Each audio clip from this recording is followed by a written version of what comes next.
Ito ang Britanya, tingnan mo ito. Mga Islamista at mga woke ito, tinatapakan nila ang Union Jack at sisigaw siya ng Allahu Akbar. Pumatay siya ng 60 aso matapos magkunwaring isang rehoming shelter. Nakulong siya ng 5 taon.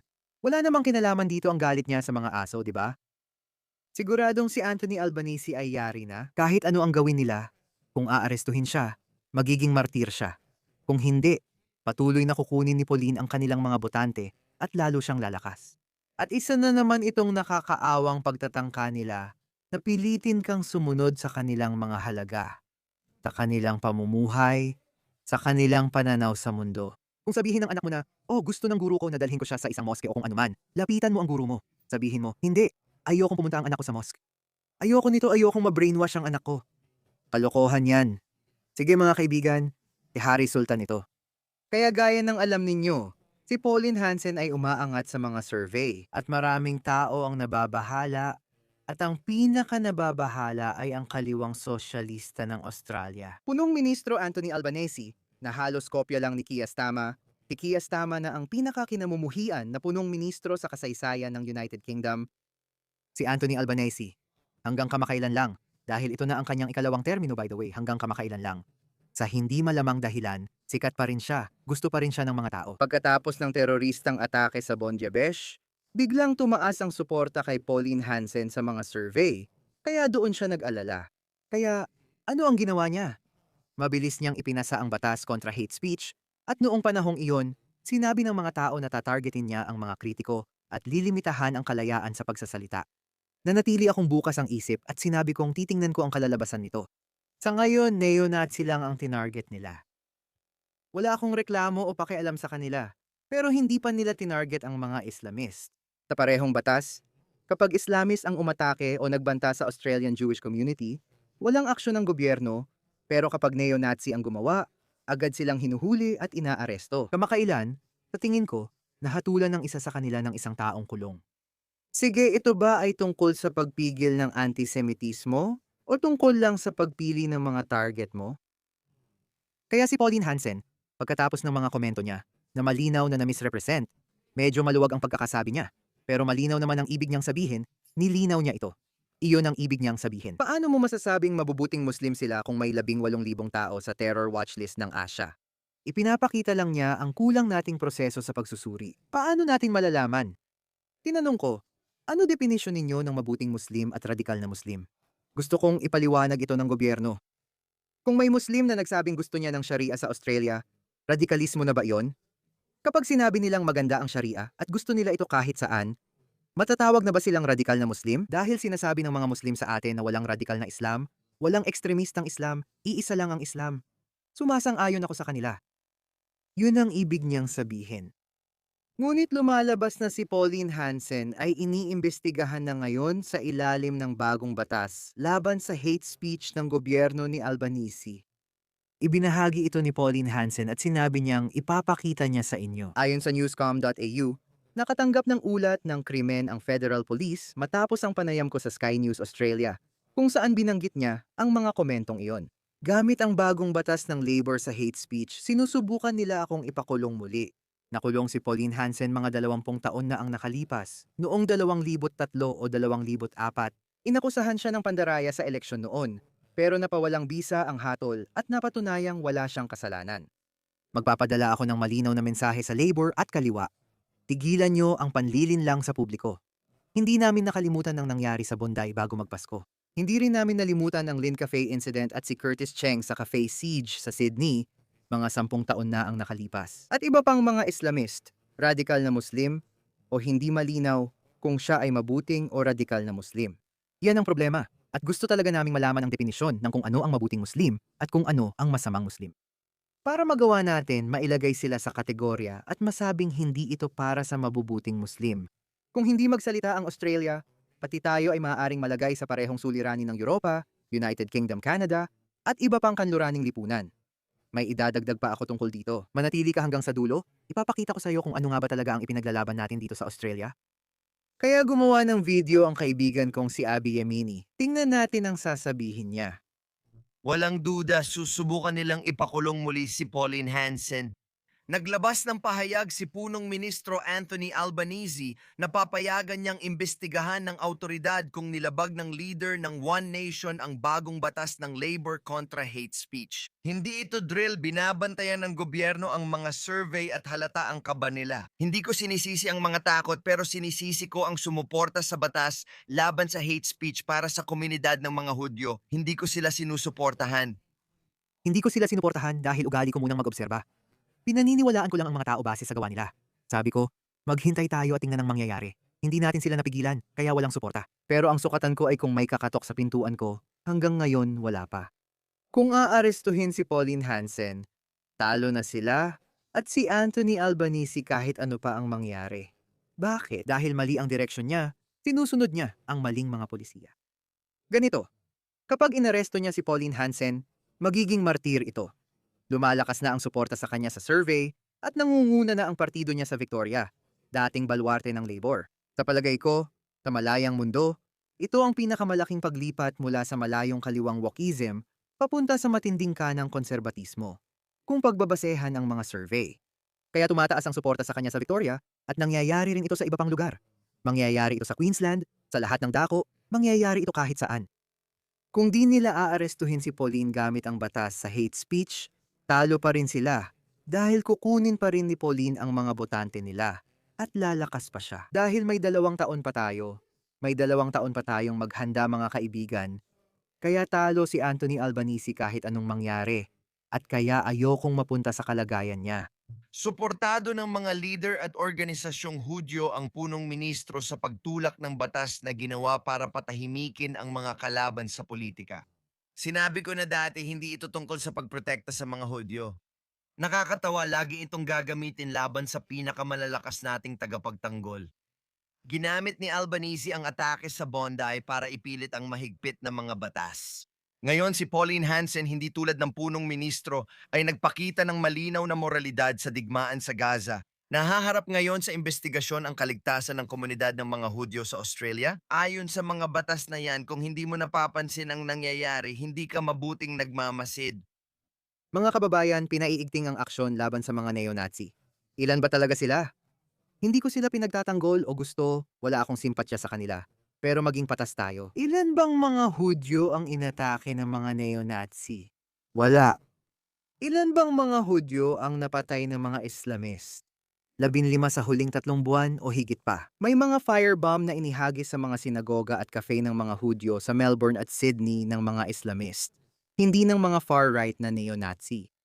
Bakit kaya laging ang mga neo-Nazi lang ang pinupuntirya ni Anthony Albanese at wala siyang ginagawa tungkol sa mga Islamist? Ngayon may mga batas na kayo, sige na, gamitin nyo, huwag nyong hayaang hindi gamitin. Ano ang sinabi ni Anthony Albanese? Ito ang sinabi niya, mga kaibigan.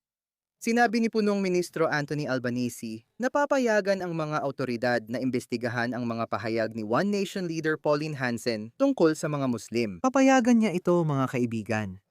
Politikal na panggigipit ito, tulad ng ginawa nila kay Trump sa Amerika. Hinabol siya sa lahat ng paraan. At hulaan niyo kung ano ang nangyari. Hayaan niyong sabihin ko sa inyo, dahil lumaki ako sa Pakistan at nakita ko ito mismo. Kahit na hinahabol mo ang isang tiwaling politiko, lalo na tungkol sa kanilang mga pananaw sa politika, sinusubukan mong patahimikin sila. Sinusubukan mong ipakulong sila. Kahit gumawa ka ng iskandalo sa korupsyon, maaaring korap din sila. Pero sinasabi ko, hindi ito epektibo kahit habulin mo pa ang tiwaling politiko. Kapag mukhang pinupolitika o biktima ng politika, laging bumabalik sa iyo. Kaya, gaya ng sinabi ko, si Anthony Albanese ay talo na. Kahit anong gawin niya, kung aarestuhin niya siya, lalo lang siyang sisikat. Kung hindi niya aarestuhin, unti-unti pa rin siyang sisikat at lalong magiging popular. At masama na yun ngayon. Para saan pa tayo lumalaban? Ano nga ba ang pinaglalaban ni Pauline Hansen? Mga pare, kung di pa kayo nakapunta ng Inglaterra, pumunta kayo roon o sa Europa para makita ninyo. Libo-libong taong gulang na mga sibilisasyon ang bumabagsak dahil sa bigat ng mga taong nagmula sa mga kulturang hindi magkaayon. Tingnan ninyo ito. Kakalabas lang nito. Ito ang Britanya. Tingnan ninyo ito. Ito ay mga Islamist at mga woke. Mga Islamist at mga woke. Tinatapakan nila ang Union Jack at sisigaw siya ng Allahu Akbar.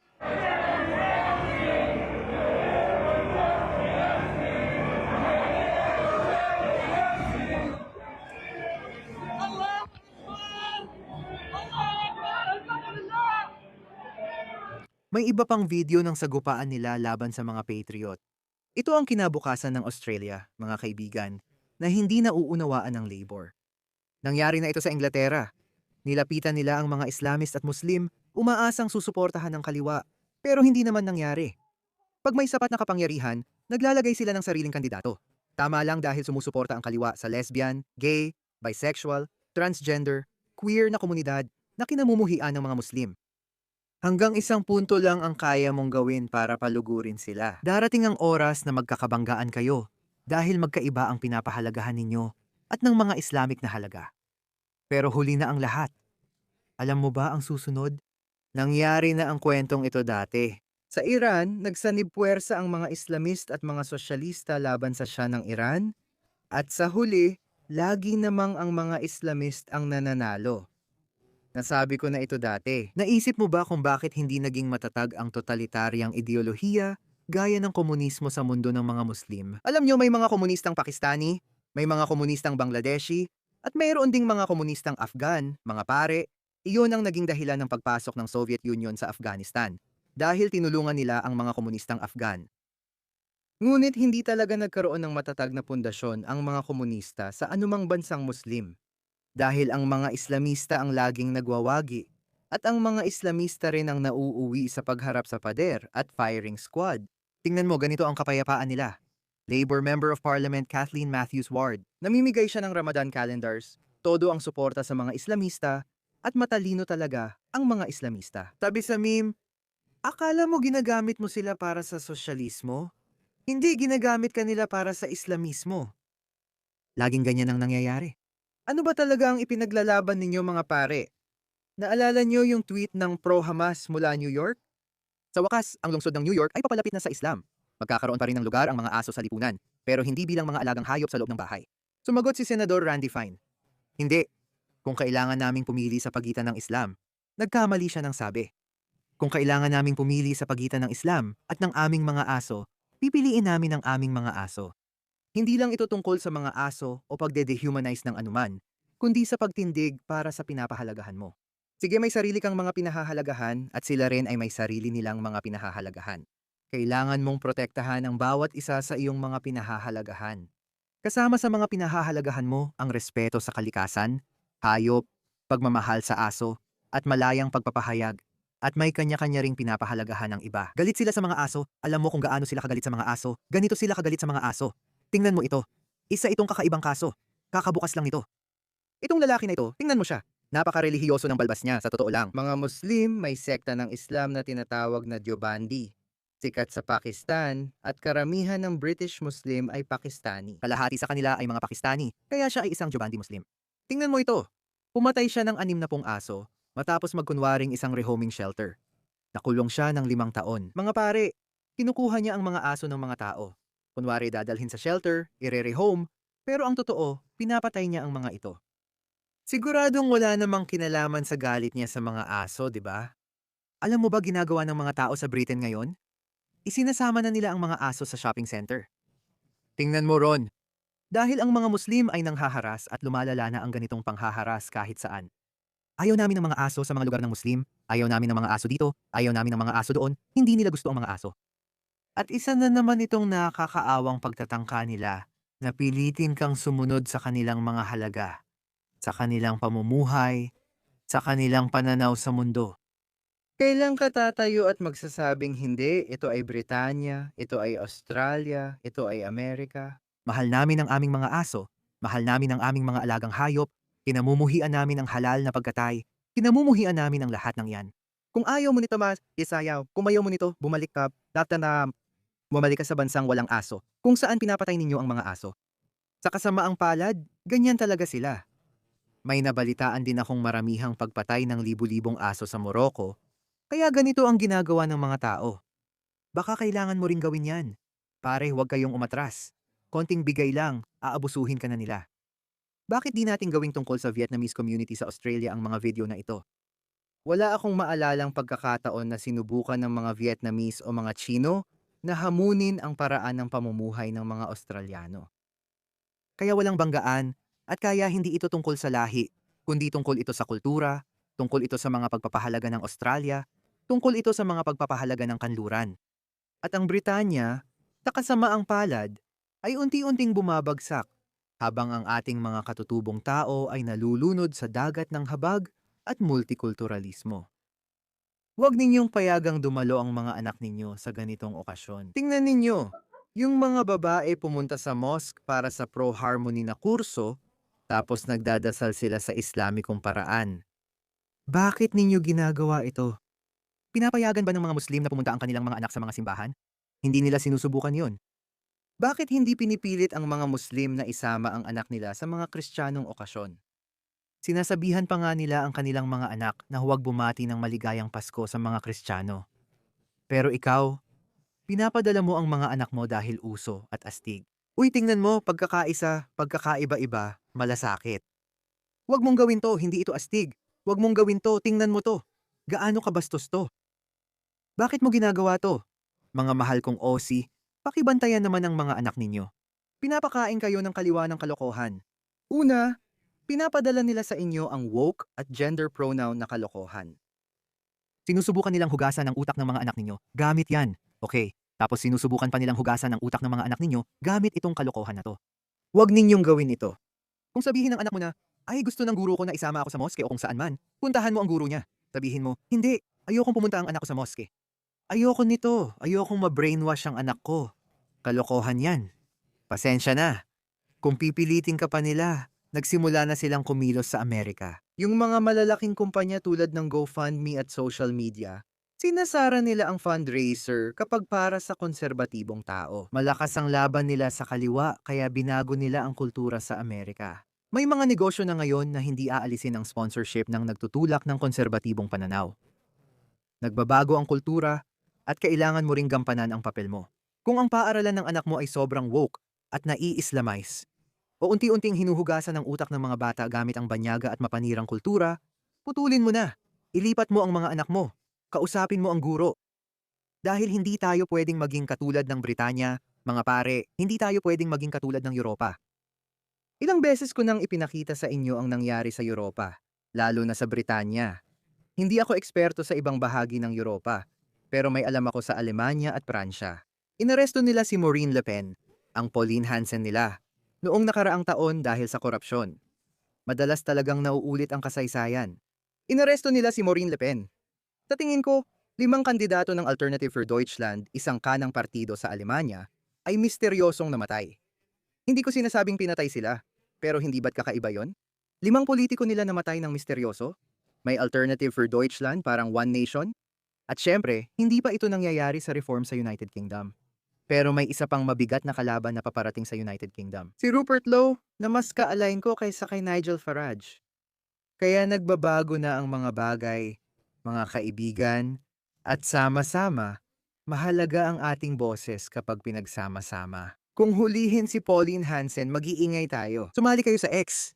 Pakiusap, kailangan ninyong nasa X kayo, sundan ninyo ako sa X. Sundan ninyo si Avi Yamini sa X. Doon tayo gumagawa ng pinakamalaking ingay. Sa tingin ko, hindi pa rin siya ganoon katanga para arestuhin si Pauline Hanson. Pero sige, inaresto nila si Marine Le Pen. Pinatigil nila ang Alternative for Deutschland. Maaaring gawin din nila dito. Pero kahit ano paman, gaya ng sinabi ko, yari na si Albanese.